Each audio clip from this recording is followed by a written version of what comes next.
ডায়েরিতে স্বাগত জানাই আমি মৌ আপনাদের সকলকে।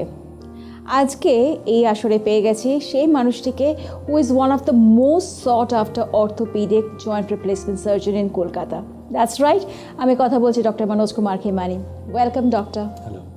খুব ভালো লাগছে আরও একবার আপনাকে আমাদের এই আড্ডায় পেয়ে, কারণ প্রচুর প্রশ্ন আছে আর আপনি যখন আছেন আমাদের সেই প্রশ্নের সঠিক উত্তর আমরা পেয়েই যাব। আমরা অনেক কথা শুনেছি নি রিপ্লেসমেন্ট নিয়ে, তো নি রিপ্লেসমেন্ট নিয়ে আপনি যদি আমাদের দর্শক বন্ধুদের একটু ডিটেলসে বলেন যে what exactly is the process, কীভাবে আমরা এই প্রসেসটা করতে পারি আর কখন করা উচিত, যদি একটু বলেন। নি রিপ্লেসমেন্টটা তো গ্রেড 4 অস্টিওআর্থ্রাইটিসে করা হয় যখন কার্টিলেজটা সম্পূর্ণ ক্ষয়ে গেছে।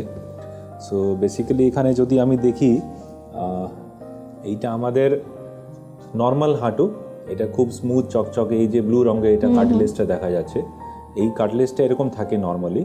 এটা আস্তে আস্তে ক্ষয়ে গিয়ে এরকম খারাপ হয়ে যায়, এরকম পুরো খারাপ হয়ে যায়। সো এইটা যদি এর সঙ্গে ম্যাচ করবো তো এর উপরে যখন হাঁটবে মানুষ খুব ব্যথা হবে। তো কারেক্ট কারেক্ট। সো আমরা অ্যাকচুয়ালি নি রিপ্লেসমেন্ট সেটা বলি, অ্যাকচুয়ালি এটা ইজ কার্টিলেজ রিপ্লেসমেন্ট।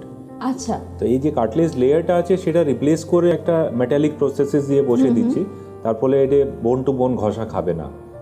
ওকে, এইটাই করা হয় বেসিক্যালি। তো এটা আপনি বলছেন অস্টিওআর্থ্রাইটিস যখন স্টেজ 4-এ পৌঁছচ্ছে তখনই আমরা এই নি রিপ্লেসমেন্টে যাচ্ছি, রাইট? তো তার আগে যে গ্রেডসগুলো আছে, তো সেই গ্রেডসগুলো কী রকম আছে আর বা সেখানে আমরাই বুঝবো কেমন করে? সো গ্রেড 1, গ্রেড 2, গ্রেড 3 যেটা হয়, মানে প্রথম কথা বুঝতে গেলে পেন হবে হাঁটুতে। গ্রেড 1-এ হয়তো অত পেন হয় না, কিন্তু গ্রেড 2 থেকে পেন স্টার্ট হয়ে যাবে। আচ্ছা, গ্রেড 2, গ্রেড 3 আর্থ্রাইটিস, সেটা ধরো মানে ওষুধ আছে, এক্সারসাইজ, লাইফস্টাইল মডিফিকেশন, একটু অ্যাক্টিভিটিটাকে কন্ট্রোল করা, সেগুলো দিয়ে ম্যানেজ করা যায়।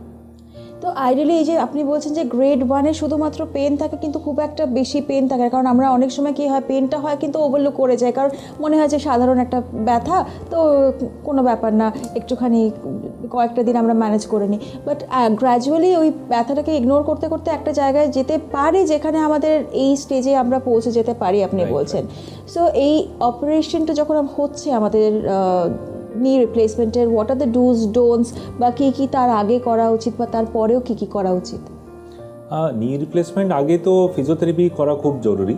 আচ্ছা, যেটা ফলে মানে আমাদের মাসলসগুলো যেগুলো আছে একটু অ্যাক্টিভ থাকবে, আমরা মানে হাঁটাচলা ইমপ্রুভ